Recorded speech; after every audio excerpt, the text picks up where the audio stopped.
이 아침 우리에게 주시는 하나님의 말씀은 시편 22편 1절에서 9절 말씀입니다. 시편 22편 1절에서 9절 말씀입니다. 저는 표준 새 번역으로 읽겠습니다. 나의 하나님, 어찌하여 나를 버리십니까? 어찌하여 그리 멀리 계셔서 살려달라고 울부짖는 나의 간구를 듣지 아니하십니까? 나의 하나님, 온종일 불러도 대답하지 않으시고 밤새도록 부르짖어도 모르는 채 하십니다. 그러나 주님은 거룩하신 분, 이스라엘의 찬양을 받으실 분이십니다. 우리 조상이 주님을 믿었습니다. 그 믿음 보시고 주께서 그들을 구해 주셨습니다. 주께 부르짖었으므로 그들은 구원을 받았습니다. 주님을 믿었으므로 그들은 수치를 당하지 않았습니다. 그러나 나는 사람도 아닌 벌레요, 사람들의 조롱거리, 백성의 멸시거리일 뿐입니다. 나는 보는 사람은 누구나 나를 빗대어서 조롱하며 입술을 삐죽거리고 머리를 흔들면서 비아냥댑니다. 그가 주에게 그토록 의지하였다면 주가 그를 구하여 주시겠지. 그가 그토록 주의 마음에 들었다면 주가 그를 건져 주겠지 합니다. 그러나 주님은 나를 모태에서 끌어내신 분, 어머니의 젖을 빨 때부터 나에게 믿음을 주신 분이십니다. 우리에게 주신 하나님의 말씀입니다. 아멘. 나의 입의 모든 말과 나의 마음의 묵상이 주께 온전히 연락되기를 원하나이다. 아멘. 오늘 아침 묵상으로는 시편 22편을 살펴보면서 다윗이 자신의 어려움을 하나님 안에서 극복한 두 가지 방법을 함께 살펴보려고 합니다. 혹시 여러분들이 지금 여러분들의 삶 속에서 어려움 속에 봉착하셨다거나 어려움 속에서 살아가고 있는 이웃이나 가족을 아신다면 오늘의 말씀을 통해서 힘과 새로운 소망을 얻으시기를 간절히 원합니다. 오늘 말씀에서 알 수 있는 것은 인생에서 어려움을 극복하는 가장 첫 번째 방법, 적어도 오늘 이 시편 22편에 나오는 그 방법은 나의 처지와 하나님의 절대적인 존재를 조금은 분리해서 생각할 줄 아는 지혜를 얻는 것입니다. 조금 더 쉽게 말해서 하나님께서는 가장 거룩하시며 찬양받으시기에 합당하신 분이라는 사실을 나의 처한 어려운 상황과 상관없이 인정할 수 있어야 한다는 말입니다. 여러분, 우리는 알게 모르게 하나님과 우리의 관계를 정략적인, 어쩌면 거래 관계로 생각하는 경우가 참 많은 것 같습니다. 가령 이런 생각인 거죠. 내가 이렇게 착하고 신실하게 살았으니 하나님도 저에게 선하심과 신실함을 보여주셔야죠. 만약에 하나님께서 저에게 복을 주시면요, 저도 거기에 대해서 화답하는 차원에서 예배하고 봉사하고 헌금하겠습니다. 사실 오늘 읽은 다윗의 시도 그와 다를 바가 없습니다. 제가 다시 한번 읽어드릴게요. 다윗이 이렇게 인간적으로 하나님께 따집니다. 나의 하나님, 어찌하여 나를 버리십니까? 어찌하여 그리 멀리 계셔서 제가 살려달라고 울부짖는데도 나의 간구를 듣지 않으십니까? 나의 하나님, 온종일 불러도 대답하지 않으시고 밤새도록 부르짖어도 모른 채 하십니다. 그리고 어쩌면 이 기도의 이면에는 이런 심리가 깔려 있을 수 있을 것 같습니다. 하나님, 내가 평생 하나님을 섬기지 않았습니까? 하나님이 선택하신 당신의 백성 이스라엘을 제가 몸이 부서지도록 돌보고 다스리고 통치하지 않았습니까? 그런 제가 이렇게 당신께 애원하는데 어떻게 당신은 이토록 저에게 무심하십니까? 전 사실 이런 식으로 하나님께 따지고 원망하듯 기도하는 미국 교인들을 꽤나 많이 봤습니다. 저에게 말씀을 해주세요. 저 이렇게 기도했다고. 저 이런 마음이라고. 아마 미국 사회에서는 이제 손 위 사람과의 또 좀 격없이지는 그런 문화 때문에 더 쉽게 이런 기도를 하는 것 같아요. 하지만 예의와 범절을 따지는 한국인들은 감히 이렇게 기도하지 않을 겁니다. 잘은.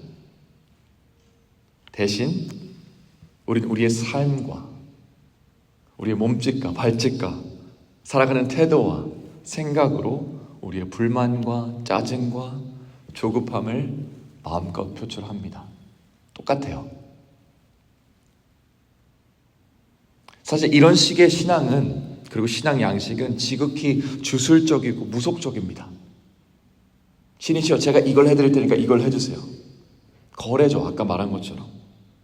그리고 만약 우리의 기도가 딱 여기에서 멈춘다면, 어찌하여 내 간구를 듣지 아니하십니까? 왜 저를 버리십니까? 라고 하는 거기에 머문다면 우리는 그 어떤 어려움도 극복할 수 없게 될 뿐 아니라 앞으로 이보다 더 큰 어려움에 빠지게 될 수밖에 없습니다. 저는 개인적으로 다윗을 좋아합니다. 제가 다윗을 좋아하는 이유는 그가 완벽해서는 아니에요.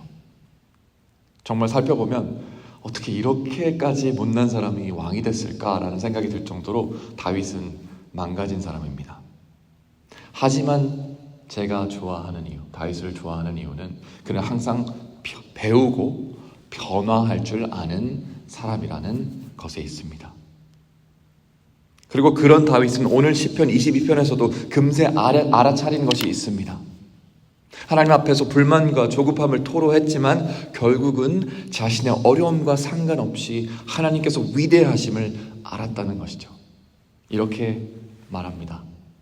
그러나 주님은, 불평을 쭉 하고요. 그럼에도 주님은 거룩하신 분, 이스라엘의 찬양을 받으실 분이십니다. 여러분, 나의 처지와 하나님의 존재를 분리하여 생각해야 한다는 말은 결국 하나님의 주권, 하나님의 왕권, 그리고 절대적인 섭리를 인정한다는 말이고, 그것이 나보다, 그리고 나의 현재 상황과 필요보다 더 크고 중요하다는 것을 인정하는 것입니다. 그리고 그것을 인정할 때 우리는 비로소 우리를 가두고 속박하는 걱정과 근심과 두려움으로부터 자유하게 되는 첫 걸음을 뗄 수 있는 것입니다. 우리 네이버벨 연합감리교회 성도 여러분, 이 아침 나보다 큰, 나의 필요보다 큰, 나의 두려움과 실망보다, 나의 조급함보다 더 큰 그 하나님을 만나시고 볼 수 있는 기회 되길 원합니다. 하지만 이런 식의 생각은 하나님의 위대함을 인지는 할 수 있을지언정 그 위대함이 나와는 무관한 것이라고 생각할 수도 있겠죠. 그래서 그 다음 단계인 두 번째 방법이 필요한 것인데, 하나님 안에서 어려운 상황을 극복하는 두 번째 방법은 하나님의 절대적인 선하심과 신실하심을 믿는 것이고 경험하는 것입니다. 만약에 첫 번째 방법이 하나님의 어마어마한 실체를 이성적으로 이해하고 그 거대한 섭리를 인지함으로 보다 넓은 세상을 바라볼 수 있게 되어서 그 거대한 실체 안에서 나의 고난이 정말 작은 것이구나 이해하는 것이라면, 어려움을 극복하는 두 번째 제가 소개해드릴 방법은 그와는 정반대의 길입니다. 왜냐하면 그것은 그토록 무대한 하나님께서, 엄청난 하나님께서, 큰 하나님께서 어떻게 유한하고 사소하고 작고 보잘것없는 나를 그토록 사랑하시는지를 알아가는 과정이기 때문입니다. 그리고 그 개인적이면서도 친밀한 사랑을 아는 첫 번째 길은 그분이 날 위해 하신 일들을 기억하는 것에 있습니다. 다윗은 수없이 하나님의 보호하심과 지키심을 경험한 사람입니다. 어린 시절부터 산과 광야에서 양을 치면서 온갖 어려움을 마주했을 것이고, 때론 사자와 곰으로부터 생명의 위협을 느껴야 했습니다. 성경에 그렇게 얘기하고 있어요. 그리고 우리가 잘 알듯이 블레셋이라는 적국, 그 대국과 가히 괴물이라고 할 수 있는 골리앗과 맞서 싸우기도 했습니다. 그런 이런 위기 가운데, 이런 위기에 봉착했을 때 하나님의 힘주심과 선하심을 어김없이 매 순간마다 경험한 것이 바로 이 다윗이었습니다. 하지만 그 이후에 국민적인 영웅이 되고 한 나라의 왕이 되면서 수많은 찬사를 받으며 온갖 영광을 누렸지만 동시에 말할 수 없는 책임감을 느껴야 되겠죠. 한 나라를 다스려야 하니까요. 거짓과 모략의 판을 치는 정치와 인간 사회를 경험해야만 했습니다. 더 이상 소년 다윗이 아니었습니다. 뿐만 아니라 그 사회 안에서 점점 변해가고 있는 자신의 타락하고 부정한 모습을 씁쓸한 마음으로 목도해야 했습니다. 하지만 다윗은 그 어려운 순간에, 절망적인 순간에 기억해냈습니다. 먼저는 자신의 조상들과 선조들을 애굽에서 건져내신 하나님의 거룩한 구원의 서사를 다시 한번 기억했고요. 그 다음에는 자신을 이 땅에 태어나게 하시어 인생의 순간순간마다 신실하심으로 지키시고 인도하신 하나님의 손길을 기억했습니다.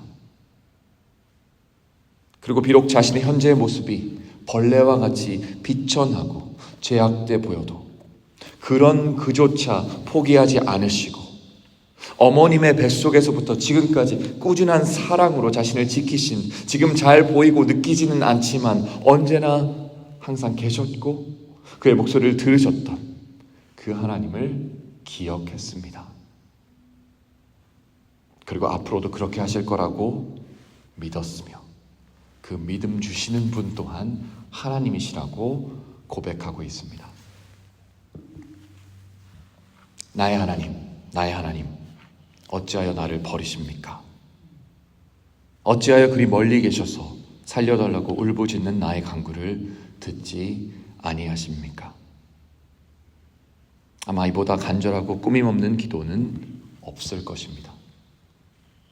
여러분, 이 기도가 잘못됐다고 하는 얘기가 아닙니다. 이런 기도 하셔야 됩니다. 왜냐하면 예수님도 이 똑같은 기도를 십자가 위에서 하셨으니까요.